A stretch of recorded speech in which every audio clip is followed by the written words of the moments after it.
बात करेंगे stable equilibrium की, उसके बाद अनस्टेबल इक्विलिब्रियम की। देखते हैं, सपोज हमारे पास ये लूप है,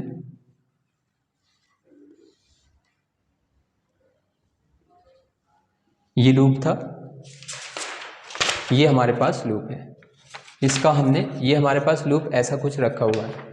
जब इसका ये वाला पार्ट साइड से देखेंगे तो ये वाला पार्ट दिखेगा। सपोज m का डायरेक्शन और b भी हमारा इसी डायरेक्शन में है, तो यहाँ पे टाउ कितना आएगा, mb साइन 0, टाउ आ गया 0 डिग्री। अब सपोज इस लूप को हमने टिल्ट किया, m का डायरेक्शन, ये हमारा b का direction, suppose theta angle tilt किया, तो टॉर्क कैसा लगेगा, m cross b। If tilted by theta, तो टॉर्क आ गया हमारे पास mb साइन थीटा। डायरेक्शन क्या आएगी, अंदर की तरफ, m क्रॉस b, अंदर की तरफ। अब अंदर की तरफ हमारा टॉर्क क्या शो कर रहा है, उसी को देखना है। हमने एक्सटर्नल फोर्स कैसा अप्लाई किया है, अगर इसे टिल्ट करना है तो ऐसा कुछ अप्लाई करना पड़ेगा। ये हमने क्या किया है, एक्सटर्नल अप्लाई किया है।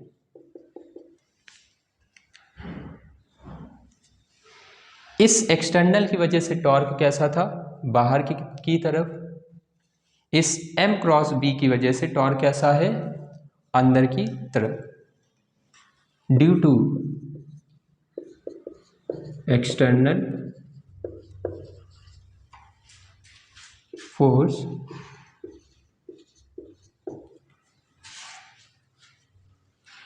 टॉर्क हमारा कैसा है,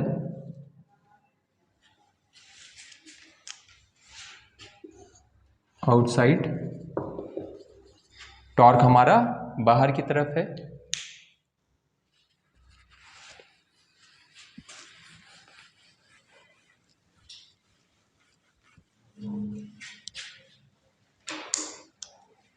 लिख सकते हैं टॉर्क पॉइंट्स आउटसाइड। एक की वजह से टॉर्क है बाहर की तरफ और दूसरे की वजह से टॉर्क है अंदर की तरफ। ये हमारा टाउ जो हमने एक्सटर्नल अप्लाई किया था, ये हमारा टाउ किसकी वजह से, इंटरनल हो गया। अगर टॉर्क हमारा बाहर की तरफ है मतलब फोर्स ऐसा कुछ लग रहा होगा, टाउ एक्सटर्नल हमारा रिप्रेजेंट कर रहा फोर्स, ऐसा कुछ लग रहा है। टाउ इंटरनल अंदर की तरफ है मतलब फोर्स ऐसा कुछ लगेगा।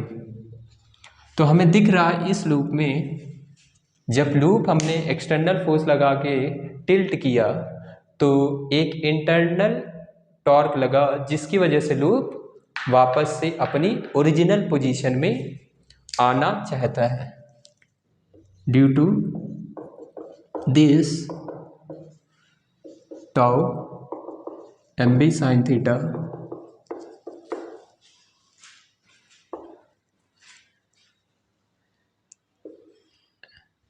it brings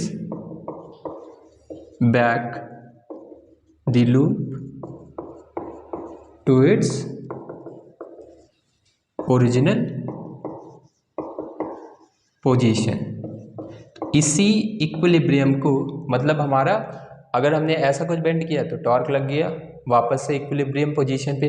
नीचे बेंड करते फिर टॉर्क अपोजिट डायरेक्शन में लग जाता, तो अपना इक्विलिब्रियम पोजीशन पे वापस से आ जा रही है। इसलिए इसको बोलते हैं स्टेबल इक्विलिब्रियम। तो जब थीटा 0 होगा तो हमारा, जब थीटा 0 होगा इनिशियली और थीटा एंगल टिल्ट किया तो हमारा टॉर्क कैसा रहेगा, स्टेबल इक्विलिब्रियम। अब देखेंगे अनस्टेबल इक्विलिब्रियम।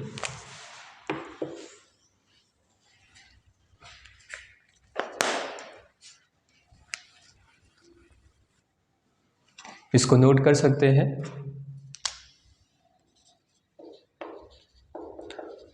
अनस्टेबल इक्विलिब्रियम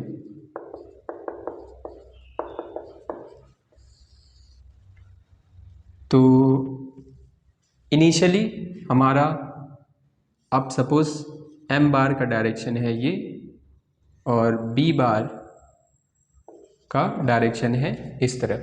कितना एंगल है इन दोनों के बीच का, 180 डिग्री।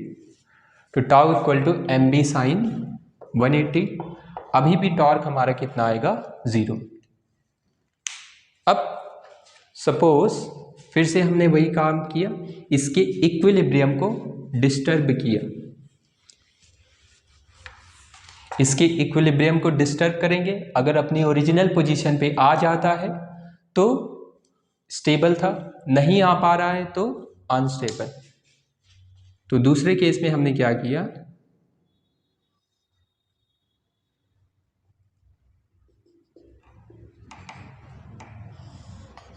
ये हमारा m बार, ये हमारा b बार, थीटा एंगल टिल्ट किया।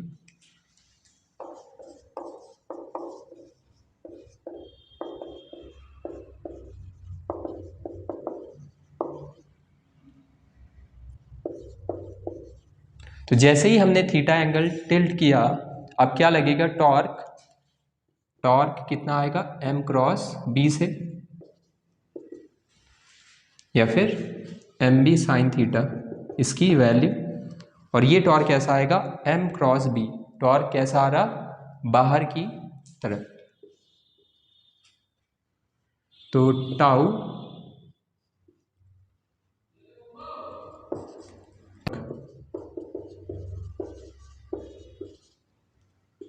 Points outside. हमने कैसा टिल्ट किया था, हमने F एक्सटर्नल लगाया था। ये टॉर्क कैसा लगाएगा, बाहर की तरफ। जो हमने लगाया था वो बाहर की तरफ लगाया था। इंटरनल टॉर्क भी कैसा आ रहा, बाहर की तरफ। तो टाउ एक्सटर्नल की वजह से भी हमारा क्या आ रहा है, बाहर की तरफ। टाउ इंटरनल की वजह से भी हमारा क्या आ रहा, बाहर की तरफ। यहाँ पे मैग्नेटिक फील्ड का M, ये B बार, तो बाहर की तरफ आ रहा, मतलब अभी भी जो सिस्टम ने लगाया होगा फोर्स वो ऐसा कुछ लगाया होगा। तो लूप अपनी ओरिजिनल पोजीशन पे नहीं आ पाएगा।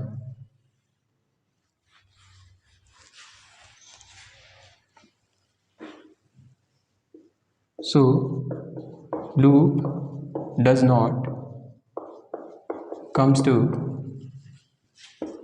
its original position। तो ये कैसा इक्विलिब्रियम हो गया, अनस्टेबल इक्विलिब्रियम। पहले इक्विलिब्रियम था, हमने डिस्टर्ब किया, अब सिस्टम ने और डिस्टर्ब कर दिया, तो अपनी ओरिजिनल पोजीशन पे नहीं आ पाया। तो इसी को बोला जाता है अनस्टेबल इक्विलिब्रियम। अब कुछ क्वेश्चन देखते हैं। Find magnetic movement of following. तो पहला क्वेश्चन है हमारे पास, अगर ये सर्कुलर लूप है जिसका रेडियस हमारे पास r है, करंट I फ्लो कर रहा है। सेकंड, स्क्वायर लूप है, साइड A और हमें क्या करना है,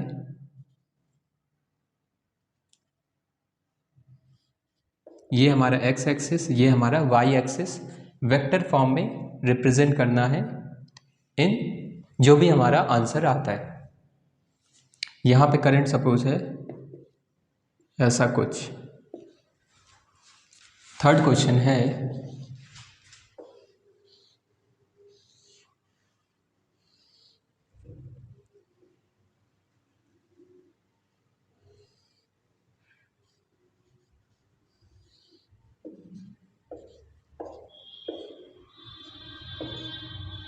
ये आई करंट फ्लो हो रहा है, इसका हमें लेंथ हमारा गिवन है ईच साइड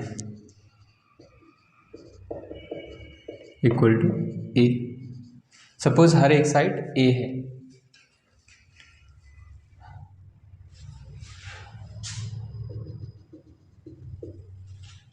सॉल्व करते हैं इसको।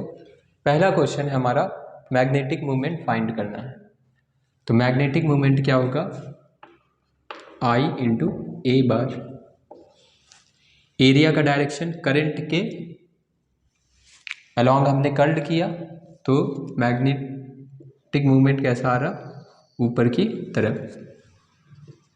ऊपर की तरफ मतलब जे कैप, तो आई एरिया कितना आएगा, पाई आर स्क्वायर जे कैप।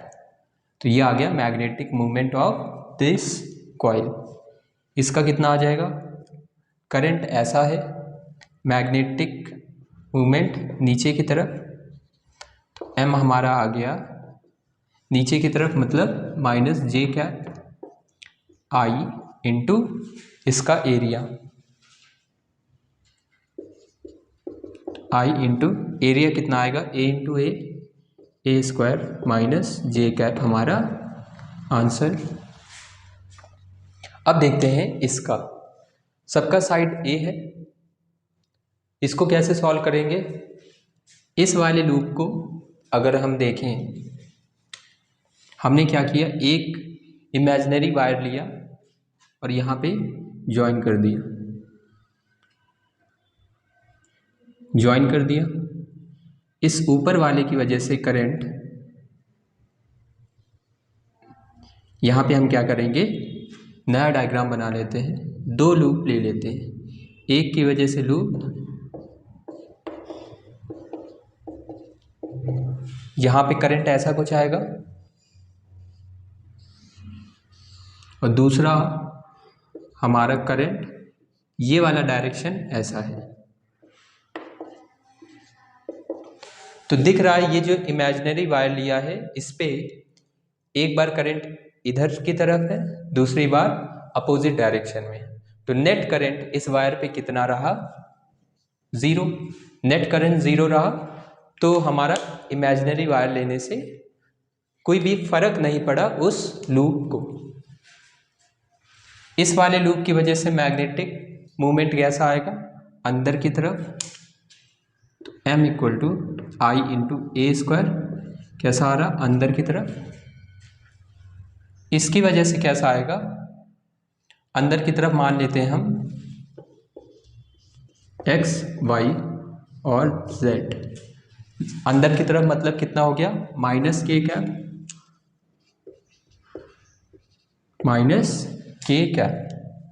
इस वाले की वजह से फिंगर्स को कर्ल किया, m कितना आएगा नीचे, ये हमारा फर्स्ट की वजह से, सेकंड की वजह से, आई इंटू ए स्क्वायर नीचे आ रहा मतलब माइनस जे कैप। m और m1 एंड m2 आ गया, तो हमें नेट निकालना है। तो नेट कैसे निकाल सकते हैं, इतना नोट कर लें पॉज करके।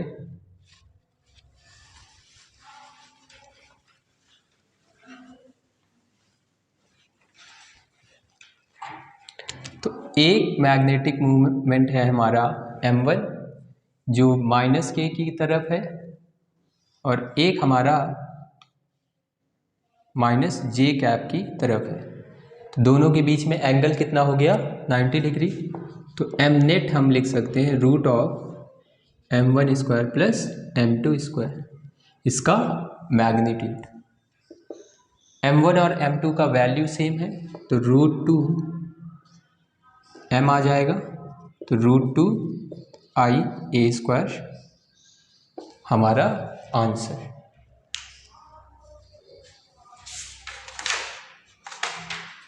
Work done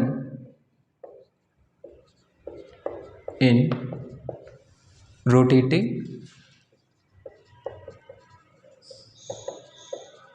the loop from θ1 to θ2।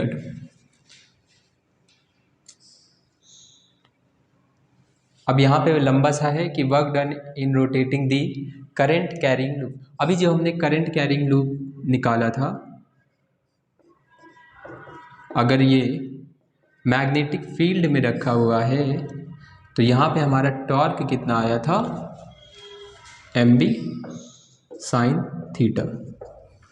अब हमें क्या करना है, θ1 से θ2 में θ1 पहला सपोज इनिशियल एंगल था, θ2 तक ले जाने में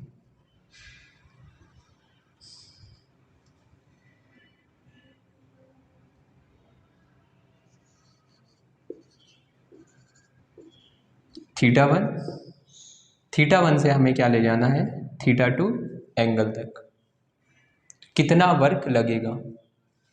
तो वर्क क्या आएगा हमारा, टाउ डी थीटा, इंटीग्रेट कर देंगे θ1 से θ2 तक, टाउ कितना आ गया, mb sin थीटा, θ1 से θ2, साइन थीटा का इंटीग्रेशन कॉस थीटा, तो वर्क डन आ गया mb कॉस, साइन थीटा का इंटीग्रेशन आएगा माइनस कॉस थीटा, सॉल्व करेंगे कॉस θ1 माइनस कॉस θ2। अब ये जो वर्क है, तो जो हमने वर्क किया वो उस लूप में स्टोर हो जाएगा in the form of potential energy, gets stored in the form of potential energy। Suppose अब हमारा अगर θ1 इनिशियली θ1 था हमारे पास 90 डिग्री और θ2 था थीटा, तो हमने क्या किया है 90 डिग्री से अगर लूप को रोटेट किया थीटा एंगल से तो वर्क कितना आ जाएगा, mb cos 90 माइनस cos θ2 कितना है cos थीटा, cos 90 तो हो गया 0, तो माइनस mb cos थीटा, इसी को हम वर्क लिख सकते हैं या फिर पोटेंशियल एनर्जी। तो u इक्वल टू आ गया माइनस, इसको क्या लिख सकते हैं, m बार डॉट b बार, डॉट प्रोडक्ट लिख सकते हैं। यहाँ पे पुट करो इस फॉर्मूले में, अगर पहला था हमारे पास cos 90 क्या आ जाएगा 0 और θ2 कितना है हमारा थीटा, तो फाइनल कितना आ जाएगा mb cos थीटा। तो पोटेंशियल एनर्जी हमारी किसी भी थीटा एंगल पे हम फाइंड कर सकते हैं by using this formula m dot b या फिर mb cos थीटा, इसको नोट कर सकते हैं। तो ये हमारा आ गया potential energy at angle theta, या फिर सिंपली पोटेंशियल एनर्जी का फॉर्मूला एट एंगल थीटा हमें पता ही है।